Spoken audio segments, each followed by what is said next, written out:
말씀을 보겠습니다.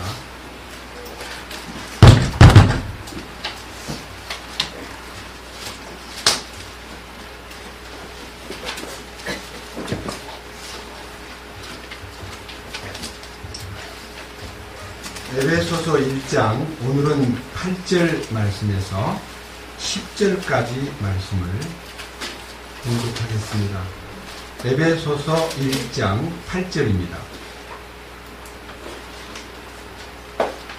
그 은혜 안에서 그분께서 우리에게 모든 지혜와 분별을 넘치게 하사 친히 자신 속에서 작정하신 자신의 선하신 기쁨에 따라 자신의 뜻의 신비를 우리에게 알려주셨으니 이것은 충만한 때에 경륜 안에서 친히 모든 것, 즉 하늘에 있는 것들과 땅에 있는 것들을 그리스도 안에서 곧 그분 안에서 다 함께 하나로 모으려 하시며 10절까지 말씀을 읽었습니다.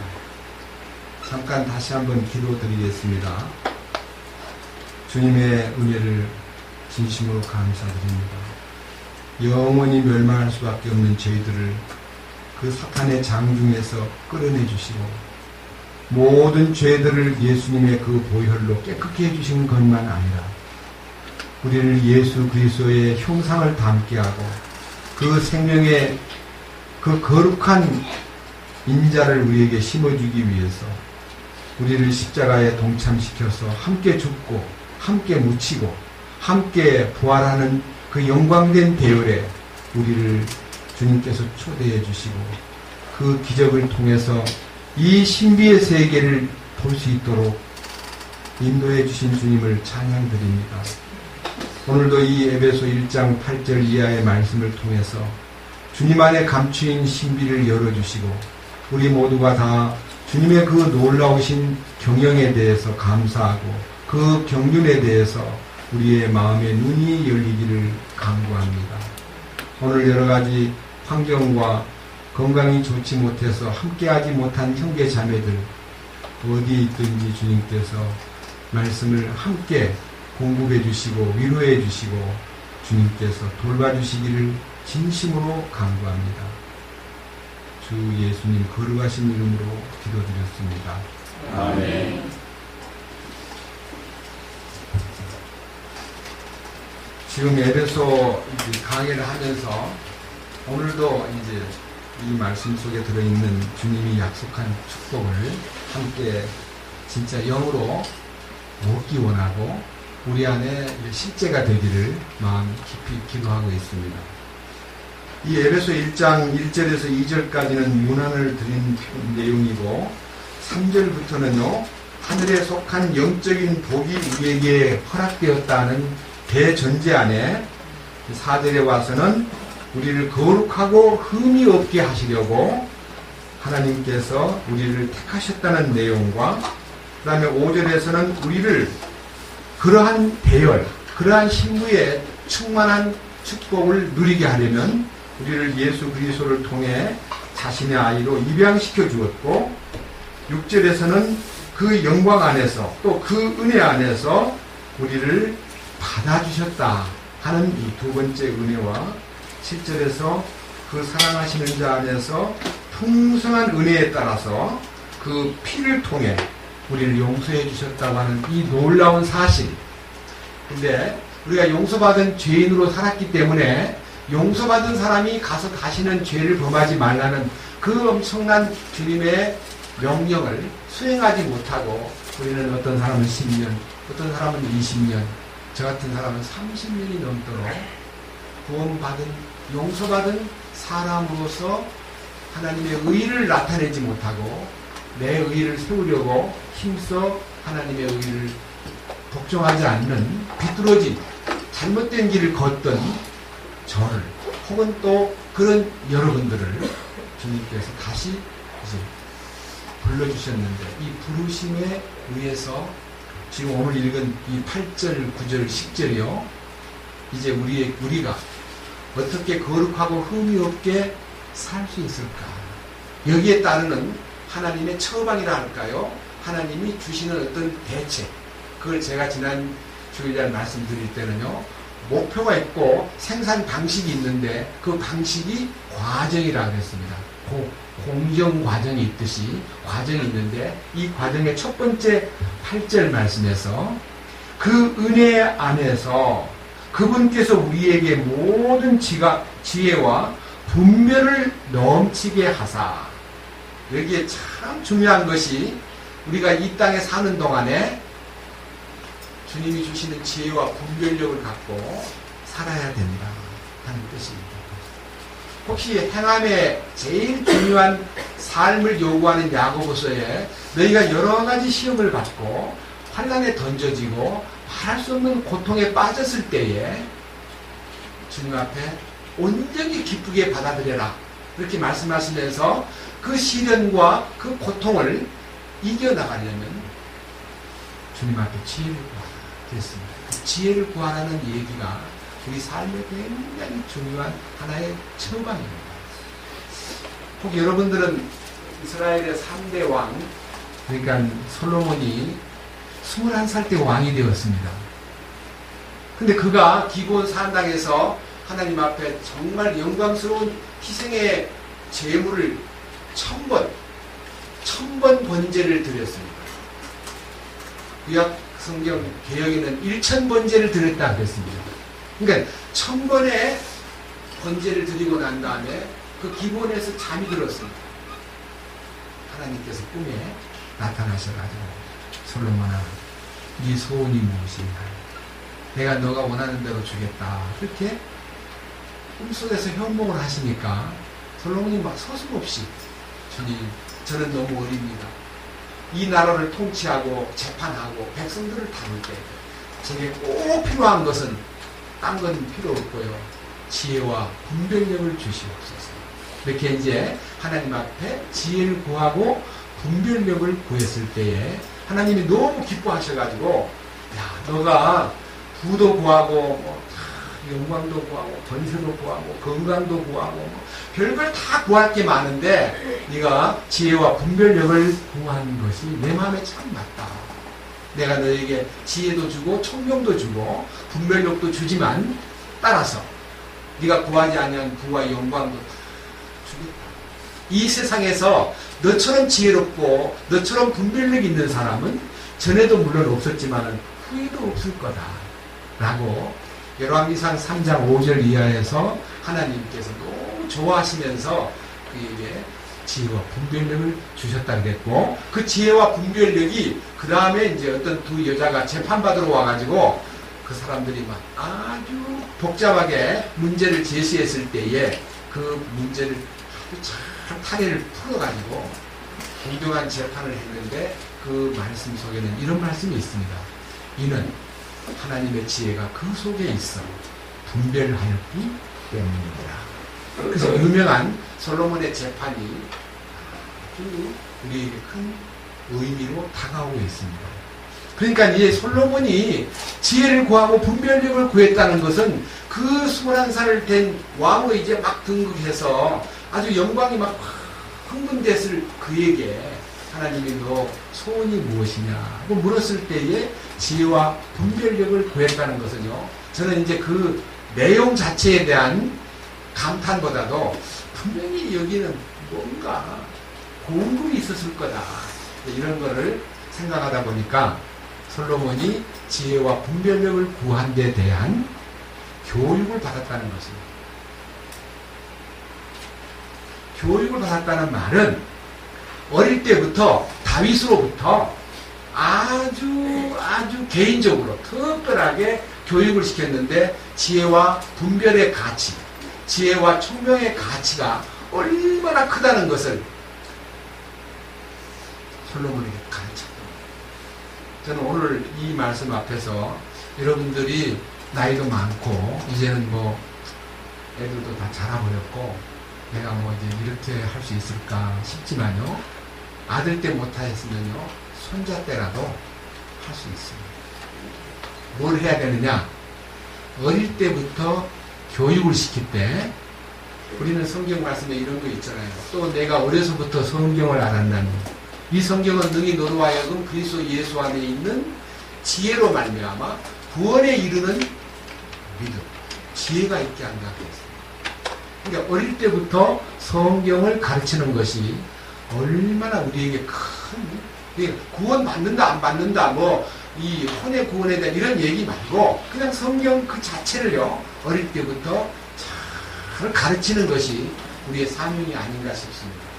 이스라엘 민족은요 쇠마 교육이라 해서 이 쇠마 교육이라는 게요 굉장한 의미를 담고 있습니다.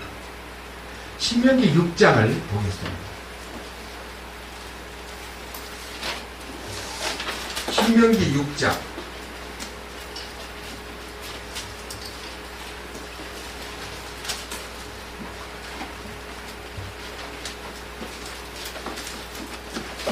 4절 말씀에서 9절까지 말씀을, 이게 이스라엘의 유명한 쇠마 교육의 근본, 다시 말하면 하나님의 명령이 이렇게 이 이스라엘 민족 속에 적용되고 있는 말씀입니다. 오 이스라엘아 들으라. 이 들으라는 말이 쇠마입니다. 들으라. 그래서 들려주는 거예요. 이 교육이라는 것은요 들려주는 거예요. 주 우리 하나님은 한 주시니 너는 내 마음을 다하고 혼을 다하고 힘을 다하여 주 내 하나님을 사랑하라. 이날 내가 내게 명령하는 이 말씀들을 내 마음속에 두고 너는 그것들을 내 자녀들에게 부지런히 가르치며, 이 자식들한테 부지런히 가르치는데 어떻게 가르치냐? 방법이 있어요. 네가 내 집에 앉을 때든지 길을 걸을 때든지 누울 때든지 일어날 때든지 그것들을 말할 것이며, 우리는 대부분 다요 앉으나 서나 자나 깨나 공부 잘해라 이 공부 잘하라는 말만 잔소리같이 너무 해가지고 애들이 피곤에 빠져 있는데, 그 공부 잘하라는 말 전에 하나님 말씀을 그들에게 사랑스럽게 들려주는 거예요. 8절 너는 또 그것들을 내 손에 메어 표적으로 삼고 내 눈 사이에 두어 이마에 표를 삼으며 너 내 집의 기둥과 내 문에 기록할지니라. 그래서 가능하면요 여기 8절에 있는 손에다가 표적을 담고 네 눈 사이와 이마에 붙여라는 말은 솔직히 말해서 이스라엘 사람같이 그냥 문자를 여기 성경 두루마리 형태의 조그마한 성경을 팔 끝에다가 달고 다니고 이마에다가 성경을 하나 붙이고 이런 성경을 붙이고, 여러분 그런 뜻이 아닙니다. 네 인상 속에 주님을 표현하라는 것입니다. 네 얼굴에, 네 이마에, 네 눈 사이에 주님을 표현하라. 그래서 사람들에게 안방에도 화장실에도 부엌에도 성경 구절을 써서 붙이라 이거예요. 그래서 이 교육이라는 게 들려줄 뿐만 아니라 실행을 통해서 네가 모범이 돼서 보여주고, 그리고 여기저기다 글자를 써붙여가지고 항상 보게 만들어라. 이게 이제 이스라엘 민족의 쇠마 교육입니다. 이 실행을요 다윗이 그대로 했어요. 잠언 4장을 보겠습니다. 잠언 4장. 이 실행의 현장을, 잠언은 솔로몬이 썼습니다. 근데 솔로몬이 썼는데 아버지가 나한테 어떻게 했다는 것을 기록했습니다. 잠언 4장.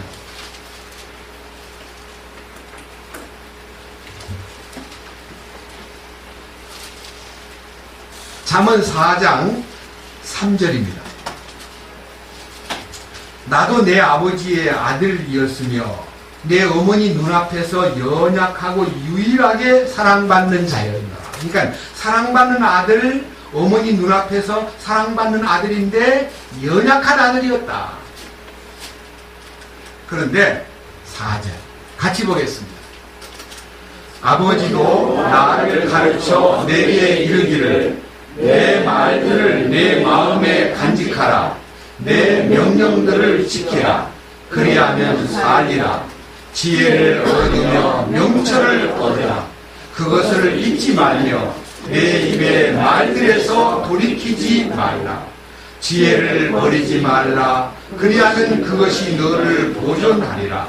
그것을 사랑하라. 그리하면 그것이 너를 보호하리라.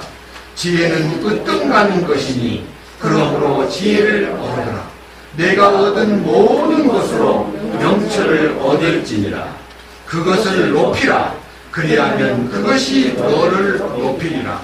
내가 그것을 뿜으면 그것이 너를 존귀로 인도하리라. 이게 이제 아버지 다윗이 솔로몬한테 가르쳐준 교육이었습니다. 지혜가 제일이다. 지혜를 얻어야 한다. 명철을 얻으라. 그것을 잊지 말아야 된다. 지혜를 버리지 말아라. 그리하면 그가 너를 보호할 것이다. 지혜는 으뜸이다. 그래야 지혜를 얻으면 너 모든 것 속에서 너를 존귀로 인도하리라. 이제 이 지혜와 명철을요 계속 아버지가 아들한테 알려주었기 때문에 솔로몬이 왕이 딱 되었을 때 하나님이 너 소원이 무엇이냐 물을 때 하나님 지혜를 주십시오. 이렇게 선뜻 손을 든 거예요. 그러니까 우리가 어릴 때 교육을 받아놓으면 굉장히 그게 참 유익하고 굉장히 오래 간다는 것을 저는 오늘 특별히 성경을 전하는 가운데 여러분에게 알려드리고 싶은 겁니다. 자, 이제 3장 솔로몬의 얘기를 들어봅시다. 3장 13절. 이거는 솔로몬의 얘기입니다. 지혜를 찾는 자와 명철을 얻는 자는 행복하니 지혜를 거래하는 것이 은혜를 거래하는 것보다 나으며 그것의 이익이 정금보다 나으니라. 지혜는 루비보다 귀하니 내가 바랄 수 있는 모든 것이 그것과 비교될 수 없도다. 지혜의 오른손에는 많은 날이 있고 지혜의 왼손에는 재물과 명예가 있나니 지혜의 길들은 즐거운 길이요 지혜의 모든 행로는 화평이니라. 지혜는 그것을 붙잡는 자들에게 생명나무니 그것을 간직하는 자는 다 행복하더라. 이렇게 자기가 물론 이건 지혜를 얻은 다음에 쓴 글이긴 하지만은요, 내가 이 지혜를 얻게 된 동기는 우리 아버지가 나한테다가 그리고 우리 어머니가 내 옆에서 항상 지혜가 제일이다, 지혜가 으뜸이다, 명철을 구하라, 지혜는 진주보다 귀한 거다, 이렇게 가르쳐주는 것 때문에 내가 하나님께 지혜를 구했더니 하나님이 주신 지혜를 가지고 이렇게 그런 사람에게 영향을 미쳤는데요. 솔직히 말해서 이 땅에서 솔로몬보다 더 지혜로운 자가 없다고 하는 이 세상에 알려진 솔로몬의 지혜가 세상 사람들을 감동시켰다는 겁니다. 그런 아프리카에서 시바 여왕도 솔로몬의 지혜로운 말을 들으려고 원정을 왔다는 거 아닙니까? 여러 나라에서 지혜를 배우려고 왔고 지혜의 강의를 들으려고 왔고 가르침을 받으려고 몰려왔다는 거 아닙니까?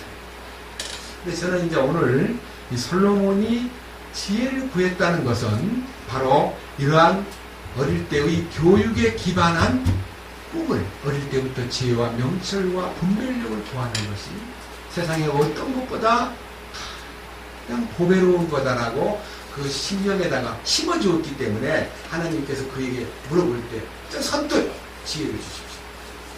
분별력을 주십시오. 이렇게 했다는 것입니다.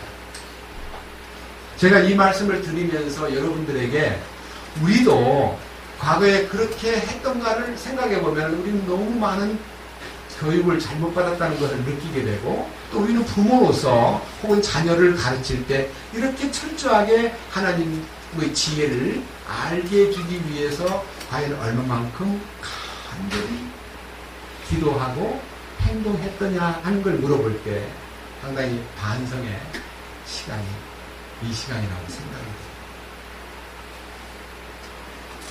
제가 이 성경을 읽으면서 이제 이 간절한 마음이 솔로몬의 지혜는 대단한 것이었구나. 그런데 어느 날 예수님이 이 땅에 오셔가지고요 솔로몬의 지혜에 대해서 언급하셨습니다. 예수님이 어떤 분인가를 우리에게 보여주기 위해서 자기 입으로 솔로몬의 지혜보다 더 큰 지혜가 여기 있다고 말함으로써 주님의 지혜가 오늘 우리가 이제 찾아야 돼. 마태복음 12장 하나 보겠습니다. 마태복음 12장.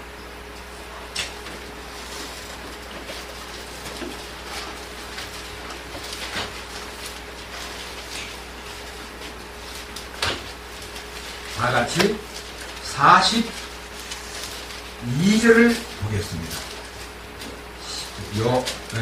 마태복음 12장 42절. 심판 때에 남쪽 여왕이 이 세대와 함께 일어나 이 세대를 정죄하리니 이는 그녀가 솔로몬의 지혜를 들으려고 땅의 맨 끝지역에서 왔기 때문이거니와 보라 솔로몬보다 더 큰 이가 여기 있느니라.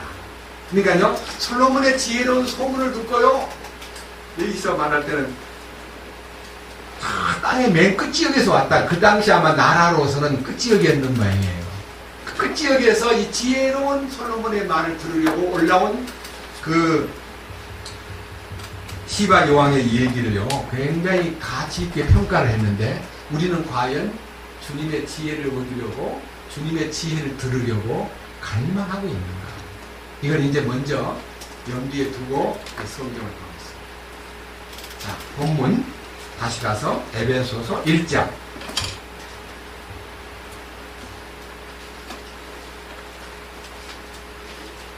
그 은혜 안에서 그분께서 우리에게 모든 지혜와 분별을 넘치게 하사. 이건 우리가 구하지도 않았는데요, 지혜와 분별력을 넘치게 그 은혜 안에서 공급한다는 약속입니다. 저는 이 부분에 대해서요, 굉장히 마음에 큰 감동이 있었습니다. 도대체 우리가 무엇이길래 이렇게 놀라운 축복을 약속하셨는가? 우리에게 약속한 이 지혜와 분별을 넘치게 한다는 약속은요, 사실 구절에 있는 신비 속에 들어있는 약속입니다. 9절. 친히 자신 속에서 작정하신 자신의 선하신 기쁨에 따라 전적으로 하나님의 계획에 의해서, 그 말입니다, 자신의 뜻의 신비를 우리에게 알려주셨으니. 그러니까요, 이 신비 속에 감추인 지혜가 있다, 그런 뜻입니다. 얘는 이 신비라는 단어가요, 굉장히 크게 오늘 이제 이 주제입니다. 신비.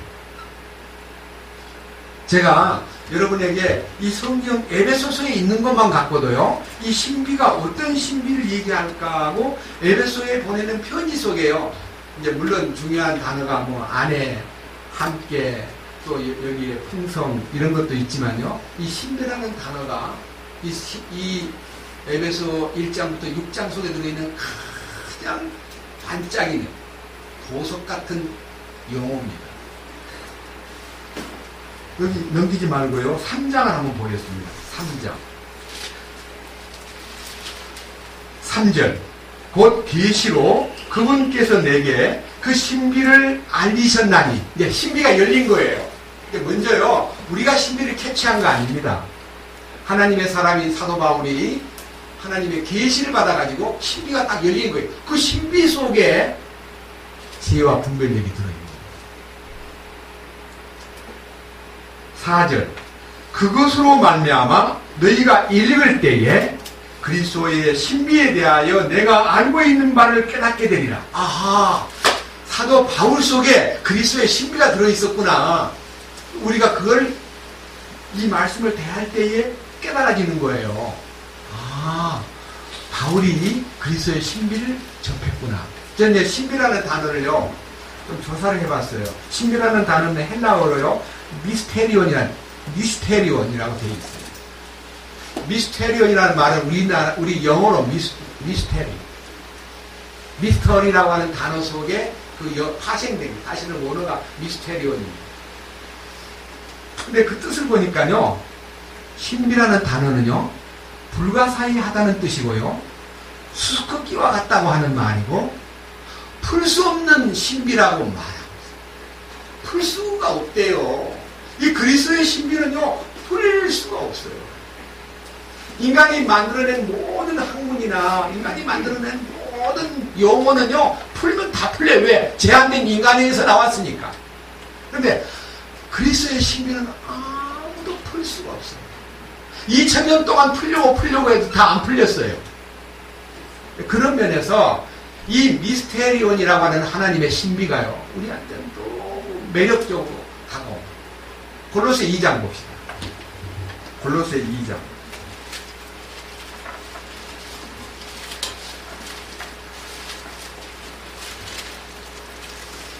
2절. 다 같이 3절까지 골로새서 2장 2절 3절을 같이 보겠습니다. 다 같이요. 이것은 그들의 마음이 위로를 받고 사랑 안에서 함께 결합되어 깨달음에서 오는 충만한 확신의 모든 부요함에 이르며 하나님과 아버지와 그리스도의 신비를 인지하는 데 이르게 하려 함이라. 그분 안에는 지혜와 지식의 모든 보화가 감추어져 있느니라. 그러니까 그리스도의 신비를 인지하는 데 이르러야 된다. 인지한다는 말은요, 어려운 얘기 아닙니다. 그냥 그대로입니다. 인지.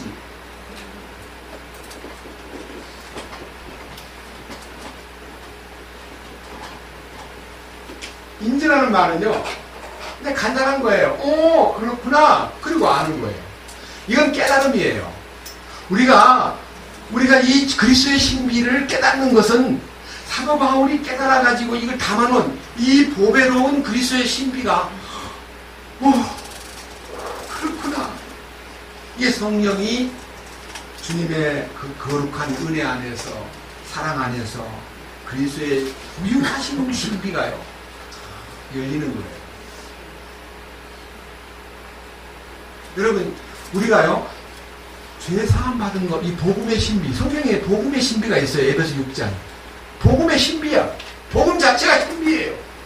예수님이 피를 흘리면서 어떻게 인류가 용서를 받습니까? 그거 신비 아니에요? 십자가가 신비예요. 아니, 어떻게 예수님이 2000년 전에 죽었는데 그가 죽을 때 나도 같이 죽었다는 게 신비 아니에요? 이거는 풀 수 없는 불가사의한 문제입니다. 성령이 도와주셔가지고 우리가 눈을 뜨지 못하면 그걸 인지할 수가 없어요. 안 그래요? 이건 너무너무 놀라운 일이에요. 이건 우리가 연구해가지고 이 돌파하는 거 아닙니다. 어떤 것을 협파시키는 거 아닙니다. 다시 에베소서, 아까 읽었던 성경 3장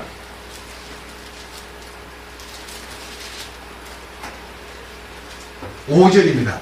언제부터 이 신비가 열렸느냐 하면요, 그분께서는 이제 자신의 거룩한 사도들과 대언자들에게, 대상은요, 사도들과 대언자들에게 하는 말은요, 성경을 기록한 주님의 일꾼들에게 그 말이에요.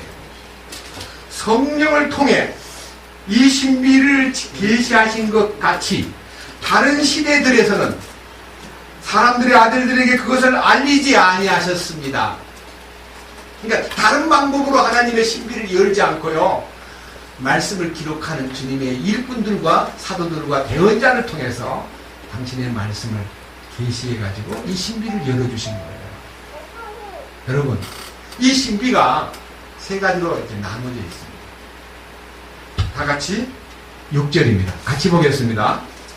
이 신비는 곧 복음으로 말미암아 이방인들이 그리스도 안에서 동료 상속자가 되고 같은 몸에 속하게 되며 그분의 약속에 참여하는 자가 된다는 것이라. 사실은요, 복음이라는 것은요, 여러분이 복음이라는 게 뭡니까? 대부분 다 죄사함의 복음, 네? 구원의 복음. 너무 좋아하는 복음. 그렇지. 죄사함 복음을 이 그리스도의 신비 안으로 들어가면은 이 복음을 깨달은 후에, 이 복음이란 복음으로 말미암아, 그러니까요, 복음을 얻은 후에, 그 말이에요. 복음을 얻은 후에 뭐가 이루어져야 돼요? 첫째, 그리스도 안에서의 동료 상속자가 뭡니까? 여러분, 이 동료 상속자라는 용어는 로마서 1장에서부터 7장까지 한 번도 안 나오던 것이 8장에 팍 하면 나타납니다. 왜 8장에서 동료 상속자라는 얘기가 나오냐 하면요, 과정을 거쳐야 동료 상속자가 됐다는 걸 눈을 뜨는 거지, 그냥 구원받자마자 뭐 동료 상속자라는 말을 할 수가 없습니다. 상속권은요, 상속을 주신 분한테서 허락을 맡아야 되는 거예요. 자, 한번 생각해 보십시오. 야곱과 에서는 신문상 볼 때 에서가 상속자입니다. 에서가 그냥 알려진 장남이에요. 장남은 상속자거든요.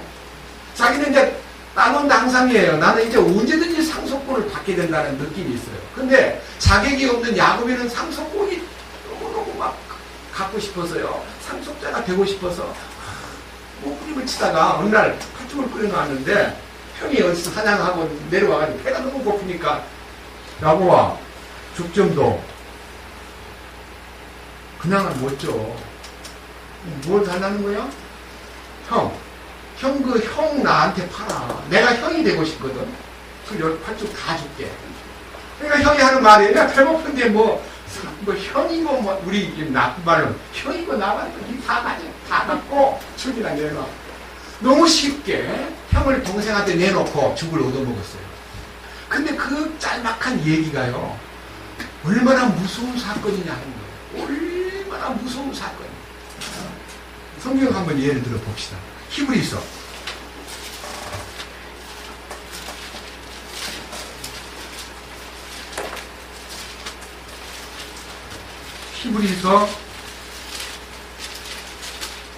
12장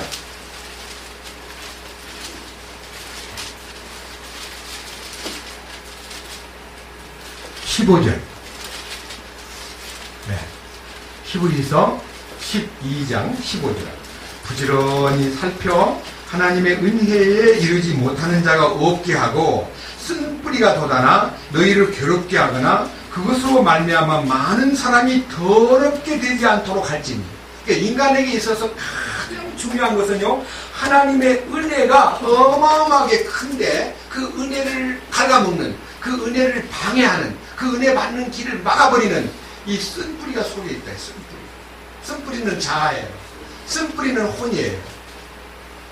이 쓴뿌리가 더러움 속에 빠지게 만들고 이 쓴뿌리 때문에 하나님 앞에 거룩에 이르지 못하는 운명에 빠질 수가 있는 거예요. 밑에 뭐라 그랬어요? 16절. 이것은 음행하는 자나, 음행도 쓴뿌리입니다. 혼이 가장 좋아하는 것이 성에 대한 욕구입니다. 이 혼이 좋아하는 욕구예요. 육체가 좋아하는 거 아닙니다. 혹은 먹을 것 한 조각을 위해 자기의 장자권을 판 에서와 같이 속된 자가 있지 아니하게 하며. 속되다는 게 뭐예요? 여러분이 속되다는 말은요, 이 말이면 이 말, 속되다. 뭐가 속된 거예요? 세상적이다, 그런 뜻이에요. 육신적이다, 그런 뜻이에요. 혼적이다. 여기 속되다는 말 속에 다 들어가요. 세상적이다, 혼적이다, 육신적이다, 정욕적이다. 전부가 속되다는 단어 속에 들어있는 겁니다. 그러니까 현실만 본다는 거예요. 영원한 하나님의 계획과 그리스도의 공동 상속권에는 눈이 열리지 않았다는 뜻이에요. 이게 에서가 속된 느낌을 갖고 동생한테 팥죽 한 그릇 얻어먹기 위해서, 야 장자 니 가져, 다 가져. 그럼 뭔 필요가 있다고. 쉽게 양도를 했는데 입으로. 밑에 보세요. 17절. 너희가 아는 바와 같이 그 뒤에 그가 복을 상속바꿔줘야 하였으되 거절당하였으니 그가 눈물을 흘리고 염려하며 뜻을 돌릴 곳을 구하였으나 그것을 찾지 못하였느니라. 나중에 이제 와가지고 장자권 얻으려고 아버지한테 막 아버지 장자권을 주세요. 나는 다 줘버렸다. 그러니까 아니 남아있는 거 있을 거 아닙니까? 아니 동생이 빼앗아간 거예요. 나는 절대로 장자입니다. 나는 안 돼. 줄 것이다. 너는 무리했던 기름이다. 너는 동생을 섬겨야 돼. 이렇게 운명이 딱 갈라져 버린 거예요. 그러니까 너무 화가 난 이 애서는요, 자기 한 번 생각 안 하고 동생을 막 죽이려고 그러는 거예요. 그게 동생이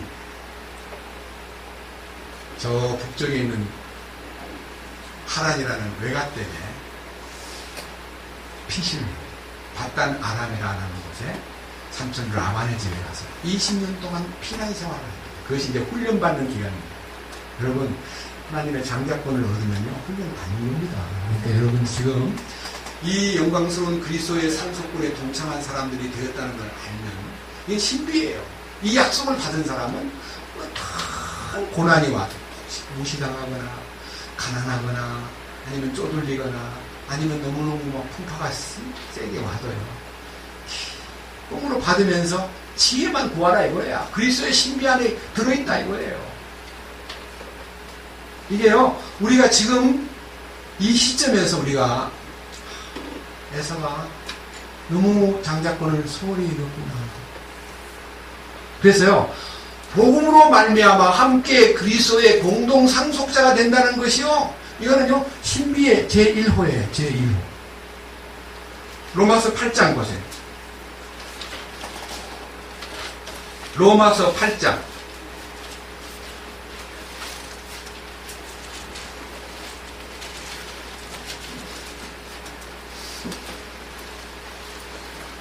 15절.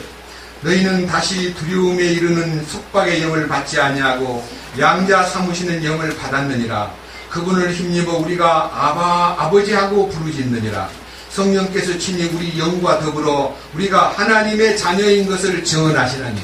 여러분, 여기서 가장 중요한 것이요, 하나님의 아들로 우리가 아들로 되었다. 그러니까 구원 받을 때요, 하나님 아들 되었다는 말은요, 양자의 영을 받은 거예요. 요한복음 1장 12절에요. 영접하는 자, 곧 그 이름을 믿는 자들에게는 하나님이 아들 되는 권세를 주셨다기 때문에요, 나와서 아들 된 거 아니고 그냥 영접해서 아들로 인정받은 거예요. 그러니까 노예와 거지가 왕실에 입양된 거예요. 그럼 입양돼가지고 그 입양된 사람이 정상적으로 입양된 가정에서 잘 교육을 받고 잘 자라야 모세와 같이 입양한 아들이 왕권을 물려받을 세자가 될 수 있어요. 근데요, 입양한 애가 말도 안 듣고 공부도 안 하고 막 제멋대로 굴고 있으면 누가 그걸 상속권을 줍니까? 거지 같은 거 데려왔더니 막 거지같이 산다. 야야야 밥이나 먹이고 나중에 크면 내보내. 그러면 가치 없이 취급할 수 있습니다. 근데 모세는 충실하게 궁중의 또 그 가르침과 법도를 잘 따랐기 때문에 왕권을 물려받을 세자가 된 거예요. 그와 같이, 보세요. 그와 같이 16절에 있어야 돼요. 16절. 아버지라고 부르는 것만으로는 안 된다 이거예요.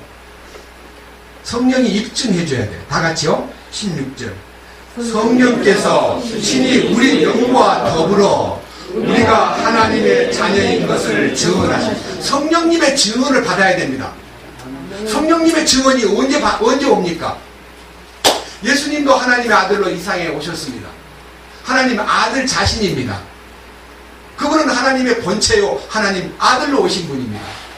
그런데 요한복음, 마태복음 3장에 보면 그분이 요한에게 물에서 침례를 받고 올라오시는 순간 하늘이 열리면서 성령이 비둘기처럼 그 머리 위에 임하시면서 이는 내 사랑하는 아들이요 내 기뻐하는 자라고 증언을 받았습니다.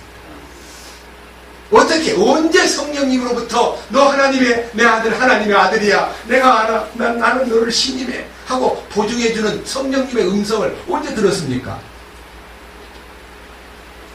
십자가에 연합되고 나 자신이 옛날 아담 안에 있는 운명이 끝났다는 것을 확신히 믿고 침례 안에 들어갈 때, 그때 하나님의 음성이 나타나고 너는 내 아들이다, 내가 너를 기뻐한다. 그러니까 아들이 두 가지예요. 구원받은 아들인데 탕자 같은 아들이 있고, 그 다음에 참으로 하나님을 기쁘시게 해드리는 그 죽으심에 연합돼 가지고 그분이 성령으로 인하여 증언하는 아들, 친히 성령께서 우리 영으로 더불어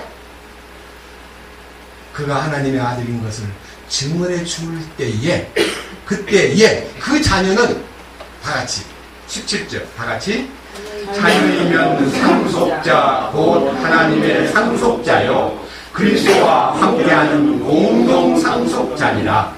우리가 그분과 함께 고난당하면 이것은 우리가 함께 영광도 받으려 합니다. 제가요 여러 차례 여러분들 앞에 기가 닳도록 고난이 뭐냐, 고난당하는 것이 뭐냐고 얘기했는데, 여러분, 고난이라는 것은요, 예수 믿고 힘들게 사는 거, 괴로움을 당하는 거, 모의 일을 위해서 밤새우고 돈 많이 바쳐가지고 쪼들리고, 그거 고난 아닙니다.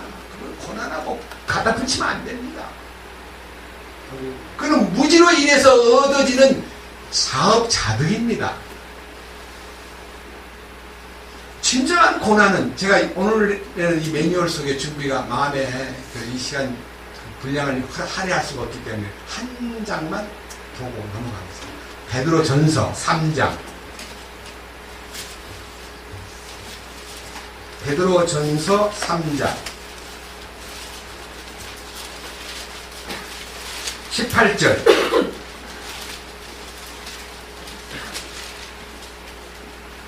그리스도께서도 죄들로 인하여 한 번 고난을 받으사 의로운 자로서 불의한 자를 대신하셨으니 이것은 그분께서 육체 안에서 죽임을 당하셨으되 성령으로 말미암아 살아나셔서 우리를 하나님께로 데려가려 하심이라. 여기서요, 주님이 고난받으셨다는 말은 우리 위해 죽었다는 겁니다. 우리가 주님이 우리 위해서 고난받으신 이유는요, 그의 죽으심과 다시 사심을 통해서 하나님 앞으로 데려가려고 죽고 부활하셨다는 겁니다. 우리가 그 주님의 죽으심의 의미에 연합이 될 때에 4장 1절. 그러므로 그리스도께서 우리를 위해 육체 안에서 고난을 당하셨은즉 그 고난당하신 주님을 어떻게 해요? 우리 어떻게 해야 돼요? 그와 같이 너희도 같은 생각으로 무장하라. 뭐 같은 생각으로 무장하라는 뭔 말이에요? 연합되는 거예요. 그 주님의 죽으심과 부활에 연합이 되면 어떤 일이 벌어져요? 그 다음 밑에 하반절에 육체 안에서 고난을 당한 자는, 주님의 죽으심 안으로 들어가서 죽음에 연합이 된 자는 뭐가 나타납니까? 죄가 딱 끝나는 거예요. 죄가 끝나는 것이 하나님 기뻐하는 아들이고, 그때부터 그는 상속권자로 인정을 받는 거예요. 그 고난을 짊어지고 일생을 사는 거예요. 그 고난을 짊어지고, 그 고난이 아이고 무거워라, 아이고 괴로워라, 그런 고난 아닙니다. 아까 우리 찬송가에 십자가 나의 자랑이요, 나의 영광이요, 나의 기쁨이요. 그 십자가를 영광으로 아는 삶이 고난을 통과한 사람의 삶인데, 십자가를 막 우리 아들도 십자가, 우리 남편도 십자가, 우리 마누라도 십자가, 경제도 십자가, 병도 십자가, 그건요 십자가 급하게도 가면 안 됩니다. 그래서 우리가 그 신비 속에 딱 들어가면요, 그 신비가 정말 흥분될 만큼, 자, 다 같이 다시 에베소서 3장 6절.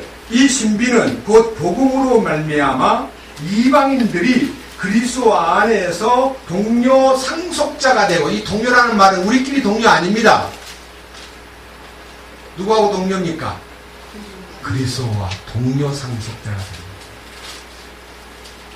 이게 얼마나 큰 영광입니다. 이게 신비예요. 그러면 우리가 이제 그 동료 상속자가 이제 솔직히 오늘 여기 계신 여러분들이요, 이 놀라운 그리스도의 이 공동체 속에서 참으로 이 영광을요, 성령의 이 보증으로 우리 영으로 더불어 우리가 하나님의 자녀가 되었다는 입증을 받은 사람은요, 동료 상속자로서의 경쟁자가 아니고, 뭐라 그래요? 두 번째, 같은 몸에 속하게 돼요. 한 몸 되는 거예요. 한 몸 되는 거예요. 이 철저한 신앙생활의 내적인 이 구성원들이 과연 한 몸이냐? 그리스도 안에서 한 몸으로 사는 거예요. 이때 뭐라 그랬어요? 그 다음에 그분의 약속에 참여하는 자가 될 것이라는 것이 아닙니다. 된다는 시제가 과거 시제입니다. 이 신비는요, 우리가 그리스도의 동료 상속자가 될 뿐만 아니라 우리가 한 몸으로서의 한 몸이 된다는 것의 전제 조건은 머리 대신 그리스도와의 관계가 열려야 됩니다. 1장에 있는 이 말씀, 1장에 있는 마지막 절에 뭐라 그랬습니까?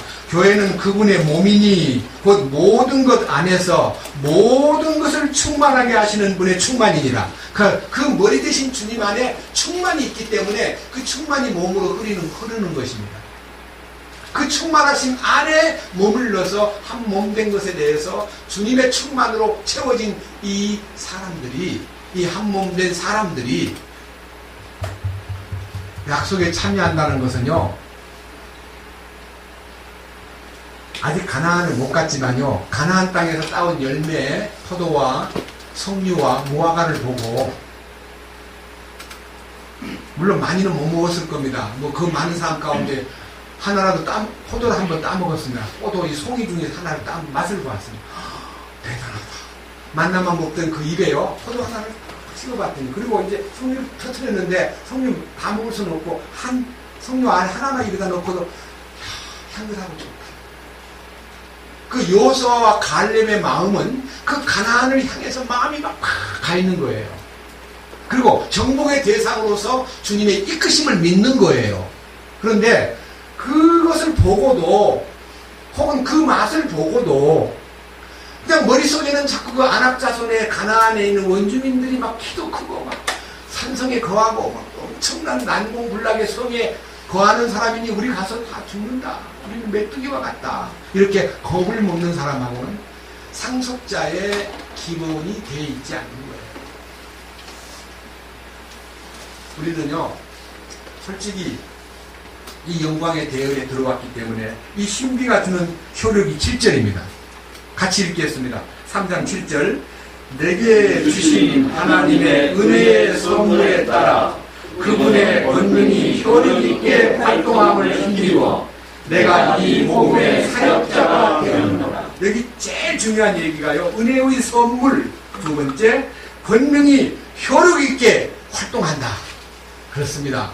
선물만 받고서 그냥 우리가 선물만 간직하고 지내는 게 아니라, 아브라함이 선물만 받고 그냥 그걸로 만족한 게 아니라 하나님 앞에 자신을 내놓음으로써 아들이 다시 부활의 체험을 하게 만드는 것처럼, 이 아브라함 속에 부활의 믿음이 확정적으로 나타날 때 하나님의 권능이 효력 있게 활동하는 그 놀라운 자리에 들어갔습니다.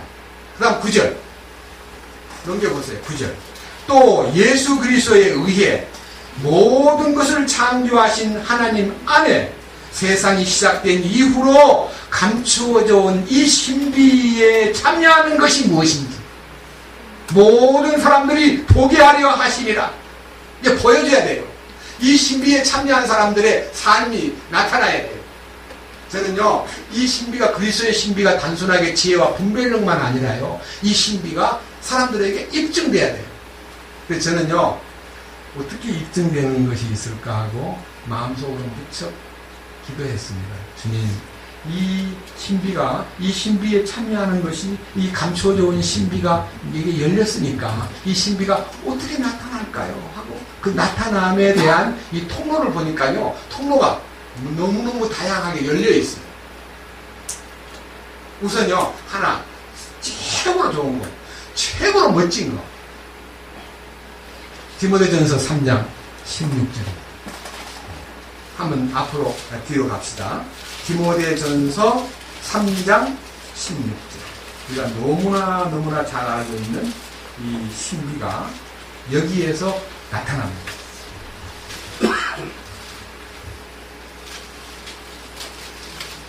같이 보겠습니다. 3장 16절. 같이 보겠습니다. 논쟁의 여지가 없이 하나님의 성품의 신비는 위대하도다. 하나님께서 육체 안에 나타나시고 성령 안에서 의롭게 되시고 천사들에게 보이시고 이방인들에게 선포되시고 세상에서 믿기시고 영광 속으로 올려져서 영접을 받으셨느니라. 여기에서 논쟁의 여지가 없이 위대한 하나님의 성품의 신비, 그리스도의 신비 속에서요, 우리 안에 구체적으로 DNA를 딱 집어넣어줍니다. 그래서 그 성품의 신비가 우리 안에 옴으로써 그 성품의 신비가 다른 사람들에게 나타납니다. 이게 뭔 말이에요? 우리 신앙생활이 뭐예요? 그리스도를 나타내는 거예요. 그래서 첫 번째, 혼의 구원의 가장 1번, 2번이 온유와 겸손이에요. 그래서 막 딱딱하고 막 건방을 떨고 사람한테 피곤을 주고 다툼을 일으키고 그리고 막 잘난 척하고 하던 사람이요, 주님이 그 안에 오셔가지고 나의 옛사람을 무너뜨려 버리면요, 부드러워지고 겸손하게 되고 미소를 짓고, 그리고 사람들한테 대해서 안양이 넓어지고 이게 변화되는 과정, 한꺼번에 팍 되는 건 아닙니다. 이게 나타나는데 주님의 온유와 겸손이 나의 멍에를 메고 내게 배우라. 그리하면 너희 혼이 안식을 찾으리니 이는 내 멍에는 쉽고 내 짐은 가볍다고 하신 약속이요 실제 나타납니다. 그것이 주님이 말씀하신 나는 마음이 온유하고 겸손하니 나의 멍에를 메고 내게 배우라. 주님의 멍에가 십자가입니다. 부담이 아니고 그 십자가를 지고 온유와 겸손으로 처신하는 그것이 점점 확산되는 것이 신앙생활입니다. 하나님의 성품의 신비. 여러분 믿음도요 죄사함 받는 것만 갖고는 믿음에서 믿음까지라고 하는 로마서 1장 17절의 약속이요 이 믿음도 신비예요. 여기 나타나 있는 하나님의 성품의 신비만 아니라 바로 그 9절 보세요. 9절 다 같이 순수한 양심 속에 믿음의 신비를 간직한 자라야 할지니라. 믿음의 신비를 간직한다는 게 뭐예요? 여러분 지금까지 믿음이 내 믿음인 줄 알고 막 내가 믿음을 주여 믿음을 주시옵소서 내가 믿습니다 이렇게 하고 어거지로 막 믿으려고 그랬는데 믿음의 신비가요 그리스도예요. 오 주님은 믿음의 창시자요 완성자이심을 믿습니다. 주님 내 믿음은 그리스도 예수의 믿음임을 믿습니다. 주님의 믿음이 내 안에 주어진 것에 대해서 감사합니다. 이 믿음의 신비를요 소유한 사람으로서의 삶이 나타나는데 믿음도 신비다 이거예요. 믿음의 신비를 간직해야 된다 그래요. 그래 간직하지 않으면 주님의 교회 가운데 봉사하고 헌신하고 주님의 교회에 어떤 것을 함께 할 수가 없습니다. 여기 주님의 교회 안에서의 집사의 자격 중에서 믿음의 신비를 간직한 자가 되어야 된다 그랬습니다. 우리는 믿음의 신비를 소유한 사람으로서 초신입니다. 사실은요 이런 신비에 속한 모든 것들이요 엄청나게 이 성경 속에 많이 들어있어요. 그 신비 속에 아까 약속한 그리스도가 있고 그리스도의 신비 속에 모든 지혜와 분별력과 총명이 풍성하고 지식도 넘치고 그 속에서 공급을 받는 것이 에베소 1장 8절에서 10절까지의 약속입니다. 이 신비에 우리를 이끌어주기 위해서 이렇게 많은 주님이 다양한 배려, 공급, 약속을 해놓으셨습니다. 저는 이 성경을 보면서요 세상에 이렇게 위대한 신비가 우리에게 열리다니 너무너무 마음이요 감사. 또 이 일에 대해서 우리가 어떻게 이걸 다 표현할 수 있을까? 주님 정말 지혜를 주십시오. 이 지혜를 통해서 하나님의 신비를 말할 수 있도록 좀 해주십시오. 요한계시록 하나 볼까요? 10장.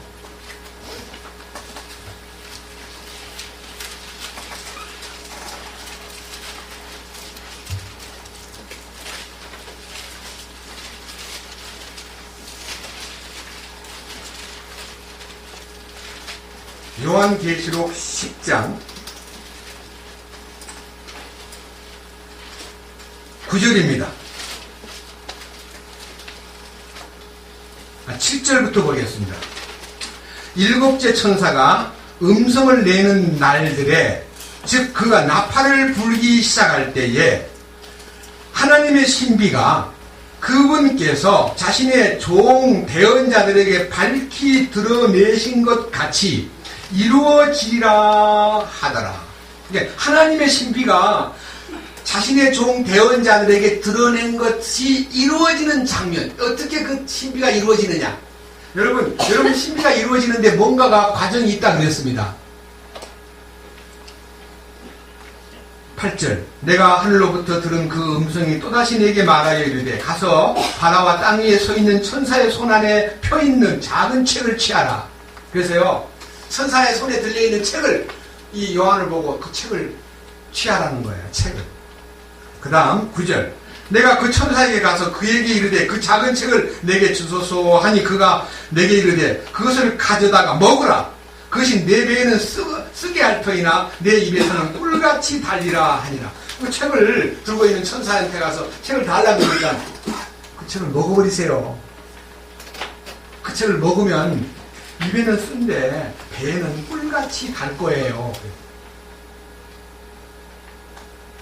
10절 내가 그 천사의 손에서 그 작은 책을 가져다가 먹으니 그것이 내 입에서는 꿀같이 달았으나 내가 그것을 먹은 뒤에 즉시로 내 배가 쓰게 되었더라. 그가 내게 말하기를 내가 반드시 많은 백성과 민족과 언어와 왕들 앞에서 다시 대언하여야 하리라. 이게 이제 마지막 요한에게 대한 마지막 대언을 하기 위해서 책을 먹어야겠어요. 여러분들이요,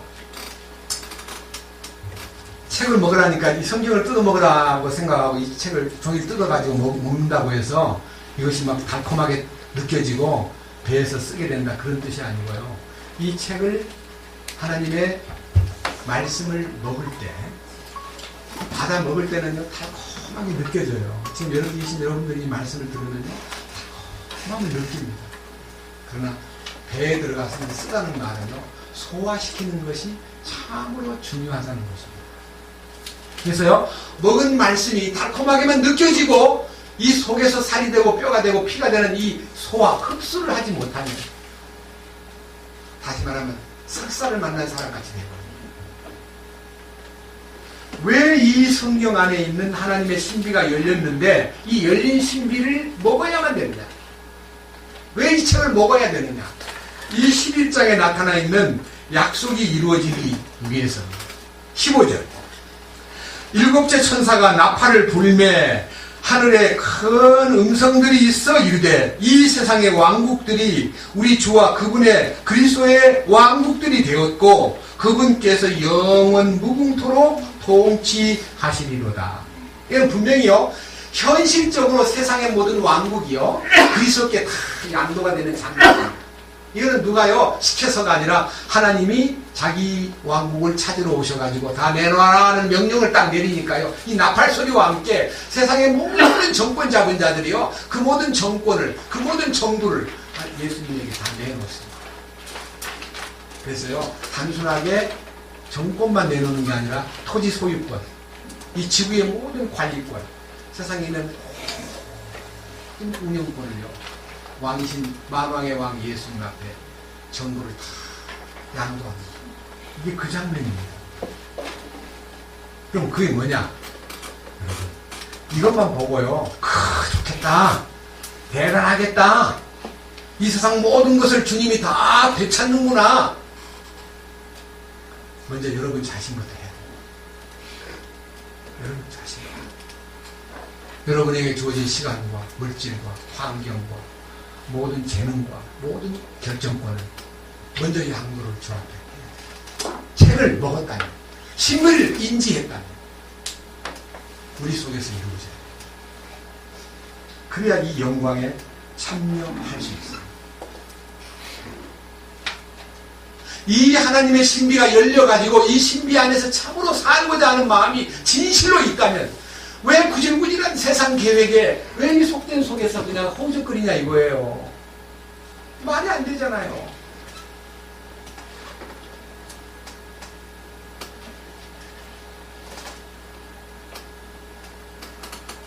이 하나님의 신비가 우리에게 지금 허락이 되었습니다. 이 시대는요, 그 신비가 열려있는 시대입니다.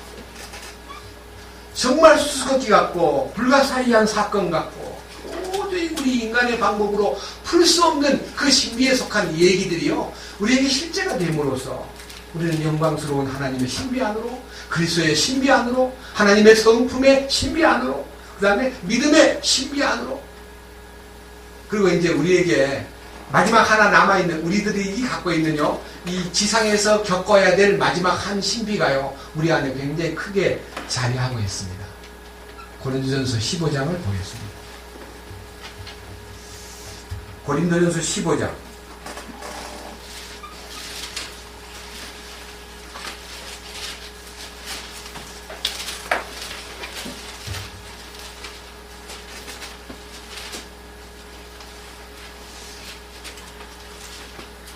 50절입니다. 형제들아 이제 내가 이것을 말하노니 살과 피는 하나님의 왕국을 상속받을 수 없으며, 그러니까 육신을 갖고 육신으로 왕국을 상속받는 게 아니다 이거예요. 변화를 받아야만 상속이 온다 이거예요. 근데 변화를 받는 것은 그때 갑자기 가서 변화되는 거 아니고요. 이 땅에서 변화가 일어나야, 속에서 일어난 사람만이 그 변화에 동참하는 겁니다. 이 땅에서 변화 안 된 사람은 주님 오시는 날 변화가 절대로 안 됩니다. 그거 아셔야 돼요. 밑에 보세요. 살과 피는 하나님의 왕국을 상속받을 수 없으며 또한 썩는 것은 썩지 않는 것을 상속받지 못하느니라. 보라, 내가 너희에게 한 가지 신비를 보이노니. 무슨 신비냐? 그것도 맨 그리스도 안에 있는 신비지만요, 이 신비가 어떤 신비냐? 우리가 다 잠자지 아니하고 마지막 나팔 소리가 날 때에, 아까 7번째 나팔이 마지막 나팔입니다. 요한계시록 10장과 11장에 있는 7번째 나팔이 마지막 나팔이에요. 이 마지막 나팔 소리가 날 때에 눈 깜짝할 사이에 순식간에 뭐가 일어납니까? 변화가 일어납니다. 변화가. 이 변화는 제한적입니다. 이 변화는 조건적입니다. 십자가를 통해서 변화받은 사람만 동참할 수 있어요. 제사함 받았다고 다 변화되지 않습니다. 과정이 없는 사람은 과정을 만들어서 따로, 주님이 따로, 그 과정이 따로 있어요. 따로 있다는 말은 너무 엄청나기 때문에 이런 아주 대설교상에서는 꺼내지는 않겠습니다. 따로 있어요. 52절, 나팔 소리가 나매 죽은 자들이 썩지 아니할 것으로 일어나고 우리가 변화되리니 이 썩을 것이 반드시 썩지 아니함을 입고 이 죽을 것이 반드시 죽지 아니함을 입으리로다. 그리하여 이 썩을 것이 썩지 아니함을 입고 이 죽을 것이 죽지 아니함을 입을 때에는 기록된 바 사망이 승리 가운데서 삼켜졌도다 하신 말씀이 성취되리라. 사망을 삼켜버렸다 이 말입니다. 여러분, 변화될 때 죽음을 삼키는 것이 여러분 변화의 결과지만, 이 땅에서 죽음을 극복하고 이 땅에서 죽음을 삼킬 수 있는 길은 십자가의 능력밖에 없습니다. 십자가 안에 들어가서 우리가 참으로 연합이 될 때 죽음에서 해방됩니다. 이 영광스러운 사실들이요, 우리 안에 실제가 되기를 주님의 이름으로 간청합니다. 진심으로 여러분 속에 이것이 실제가 되기를 바랍니다. 에베소서 1장입니다. 10절. 이것은 충만한 때의 경륜 안에서 친히 모든 것, 즉 하늘에 있는 것들과 땅에 있는 것들을 그리스도 안에서, 곧 그분 안에서 다 함께 하나로 모으려 하심이라. 여기에 이제 목적이 있는 거예요. 지혜와 분별을 열어주시고, 그 다음에 신비를 열어주시고, 그 신비 속에 약속한 지혜와 분별력이 들어있는데, 목표는 하늘에 있는 것과 땅에 있는 것과 모든 것이 그리스도 안에서 다 하나로 연합되게 하려 합니다. 하나가 되게 한다는 거예요. 개역성경에는요, 그리스도 안에서 통일되게 하려 함이라고 되어 있어요.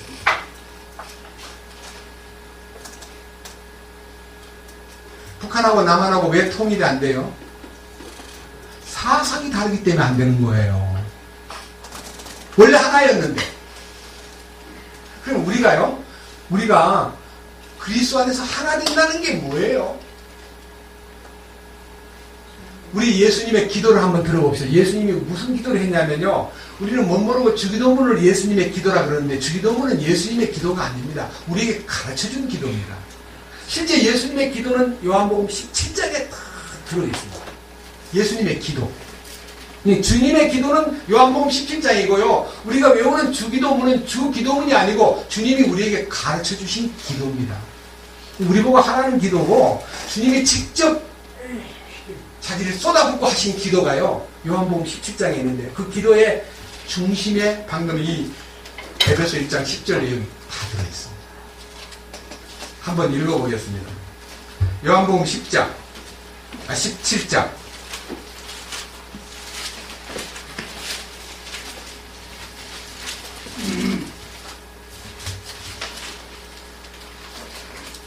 제목을 한번 보겠습니다. 제목 17장 1절에 주님의 기도 그래놓고 누구를 위한 기도입니까? 자신을 위하여. 17장 6절에는 주님의 기도 누구를 위하여였습니까? 제자들을 위하여. 그 다음에 17장 20절 주님의 기도 누구를 위하여입니까? 모든 성도를 위하여. 주님의 기도가 나와 있는데 이 기도는 나중에 다 보시고요. 시간이 없으니까 다 볼 수는 없고 11절 같이 보겠습니다. 이제 나는 세상에 더 있지 아니하오나 이들은 세상에 있사옵고 나는 아버지께로 가온다니 거룩하신 아버지여 아버지께서 내게 주신 자들을 아버지의 이름으로 지키사 우리와 같이 그들도 하나가 되게 하옵소서. 여기 보세요. 우리와 같이 하나가 되게 해달라는 이 기도는요, 우리는 하나님과 예수님 사이의 관계를 말합니다. 하나님과 당신 나 사이에 하나가 된 것 같이 저들도 우리 안에서 하나가 되게 해주세요. 요런 기도입니다. 그러니까 하나님 안에서 우리를 하나 되게 하시려는 하나님의 갈망이 예수님을 통해서 나타나는데, 자, 이 성경을 제가 17절부터 읽겠습니다. 아버지의 진리로 그들을 거룩히 구별하옵소서. 아버지 말씀은 진리니이다. 여기에 거룩히 구별되고 말씀에서 구별된 사람만 하나가 되는 거예요. 아버지께서 나를 세상에 보내신 것 같이 나도 그들을 세상에 보내었고 또 내가 그들을 위하여 내 자신을 거룩히 구별하오니 이것은 그들도 진리를 통해 거룩히 구별되게 하려 함이니이다. 그러니까요, 이 하나가 된 비결은요, 거룩함 속에 들어가야만 된다는 겁니다. 당신의 거룩함 안으로 우리가 구별돼야 거룩함 안에서 하나가 된다는 거예요. 20절 내가 이 사람들만을 위해 기도하지 아니하고 그들의 말로 인하여 나를 믿는 자들을 위해서도 기도하오니 이것은 그들이 다 하나가 되게 하려 함이니이다. 아버지여 아버지께서 내 안에 내가 아버지 안에 있는 것 같이 그들도 우리 안에 하나가 되게 하사 아버지께서 나를 보내신 것을 세상이 믿게 하옵소서. 아버지께서 내게 주신 영광을 내가 그들에게도 주었사오니 이것은 우리가 하나인 것 같이 그들도 하나가 되게 하려 함이니이다. 우리가 하나인 것 같이 그들도 우리 안에서 하나가 되게 해주세요. 하나. 이 하나를 목표로 하나님의 궁극적인 목표가 하나님 안에서 하나 되는 겁니다. 다 같이 23절 내가 그들 안에 있고 아버지께서 내 안에 계시나니 이것은 그들이 하나 안에서 완전해지게 하려 함이며 아버지께서 나를 보내신 것과 또 아버지께서 나를 사랑하신 것 같이 그들도 사랑하신 것을 세상이 알게 하려 함이니이다. 하나됨 안에서 완전하게 되고 하나됨 안에서 완전하게 된 사람만 그리스도의 사랑을 세상에 알리는 것입니다. 사랑이 나타나는 거예요. 여러분, 오늘 우리 교제가요 하나됨 안에서 완전해지지 못해 있기 때문에 이 복음이 확장되지 못하고 있어요. 우리 마음속 깊이 주님 안에서 주여 용서해 주십시오. 왜 우리가 하나됨 안에 이 시비가 열렸는데도 불구하고 하나됨 안에서 참으로 완전해지지 못했습니까? 기도해야 돼요. 근데 기도로 완전해지고 하나 되는 거 아닙니다. 문제는요, 이 하나됨에 대한 약속이 이루어지는 이 현장이 있는데요. 이 현장이 요한복음 10장에 있습니다. 10장. 요한복음 10장에 이 말씀이 있는데 한번 보겠습니다. 요한복음 10장.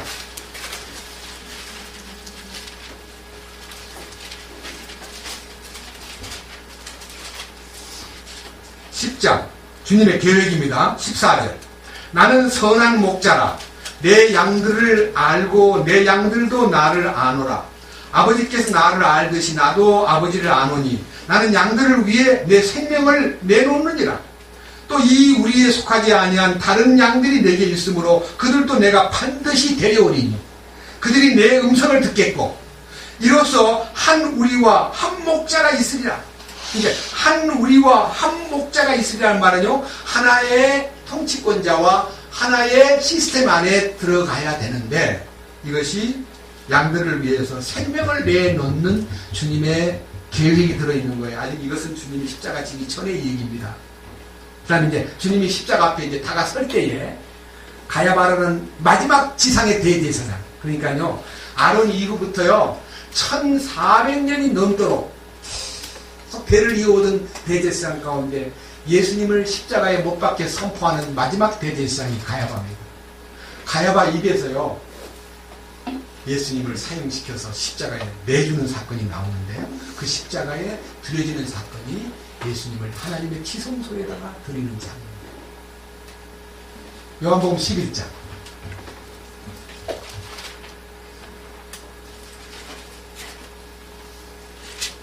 47절입니다. 이에 수제사장들과 바리새인들이 공회를 모으고 이르되 이 사람이 많은 기적들을 행하니 우리가 어떻게 하리요?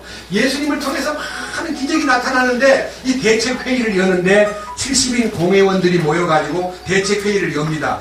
만일 우리가 그를 이대로 두면 모든 사람이 그를 받을 것이요 믿을 것이요 그러면 로마 사람들이 와서 우리의 터전과 민족을 다 빼앗아가리라. 예수님 때문에 나라를 잃어버린다는 겁니다. 사실은 이미 나라를 로마에게 지배를 받고 있고 로마에게 지배를 받고 있을 때에 그들은 종교만큼은 로마의 지배를 받지 않고 있었기 때문에요 종교가 살아있다는 것만으로는 아직도 로마의 속국이 아니라고 믿던 시절입니다. 아셔야 됩니다. 정치나 경제나 환경은 다 로마에게 지배를 받지만 종교만큼은 따로 사내들인 70인 공회의원이 존재하고요 대제사장이 있기 때문에 아직은 우리 신앙의 터전만큼은 정복당하지 않았다. 근데 저 예수 때문에 우리가 이 종교도 망하게 생겼다. 어찌하면 저걸 없애버려야 된다. 대책회의를 열 때 가야바 입에서 이런 말이 나옵니다. 49절 그들 중에 한 사람으로 그 해에 대제사장인 가야바가 라 하는 자가 그들에게 이르되 너희가 결코 아무것도 알지 못하느냐? 지금 너희들 지금 이런 얘기 할 때냐? 예수 뭐 기적 행하는 거 이런 거 가지고 말할 때냐? 안 돼. 대책은 딱 하나밖에 없어. 예수가 죽어야 돼. 예수를 죽여버려야 돼. 이 얘기가 이제 가야바 입에서 나옵니다. 50절 또 한 사람이 백성을 위해 죽어서 온 민족이 멸망하지 않게 되는 것이 우리에게 유익한 줄을 깊이 생각하지 아니하는도다 하더라. 예수만 죽어버리면 우리는 이제 로마에게 지배를 안 받아. 예수님 때문에 지금 문제가 많아. 돌아다니면서 별짓을 다 하는데 우리 종교가 무너지게 생겼어. 그러니까 예수를 죽여야 된단 말이야. 가야바가 예수를 죽여야만 된다고, 죽여야만 이 민족이 로마에게 속국이 안 된다는 주장을 하는 가야바의 이 변 속에, 이 주장 속에 하나님의 섭리가 들어있어요. 51절 그는 스스로 이 말을 하지 아니하고 자기가요 입에서 그냥 말을 했긴 했는데 자기가 한 말이 아니라는 거예요. 뭐라 그랬어요? 그 해의 대제사장이므로 예수님께서 그 민족을 위해 죽으실 것을 대언하네. 예수님이 종교를 위해 죽으셨습니까? 아닙니다. 종교의 전통 속에, 유대 종교의 전통 속에 많은 소와 양과 비둘기와 재물들이 죽어왔잖아요. 수세월을 거쳐오면서 죽어오고 6월째도 양들이 죽고 피 흘림이 있었습니다. 52절 다 같이 읽겠습니다. 그분께서 그 민족만을 위해 죽지 아니하시고 널리 흩어진 하나님의 자녀들을 함께 모아 하나가 되게 하려고 죽으실 것을 대언하였더라. 이 하나됨의 키워드는 죽으심이에요. 주님의 죽으심. 예? 주님의 죽으심에 연합돼서 그 죽으심 안으로 들어간 사람만 주님에서 하나가 되는 겁니다. 이 중에는요 주님의 죽으심을 믿는다고 하면서도 아직 주님의 죽으심이 실제가 없는 분이 입에서는 달콤하게 먹었는데 배에서 흡수하지 못했어요. 입이 열리지 않았어요. 그리고 무슨 일이 생기면 남 탓하려고 대도 저게 여러분 우리는 끝까지 십자가 안에서 자기를 내려놓아야 됩니다. 남 얘기하면 안 됩니다. 주님의 기도가 하나됨의 완전함. 우리 주님 안에서 아버지여 내가 아버지와 함께 하나가 된 것 같이 우리 안에서 아버지여 저들이 하나가 되게 하옵소서. 말씀이신 하나님과 그 말씀을 이루신 예수님과 그 하나됨 안에서 나타나신 성령이 우리를 그 안으로 불러들여가지고 우리를 그 몸 안에서 하나 되고 그 영광스러운 하나님의 분기시여 그 안에서 충만하게 흐르는 과정이 오늘 읽은 에베소 1장에서 1장 8절에서 10절까지입니다. 십자가를 통해서 하나 되는 겁니다. 하나만 더 보고 마칩시다. 에베소서 이제는 4장입니다.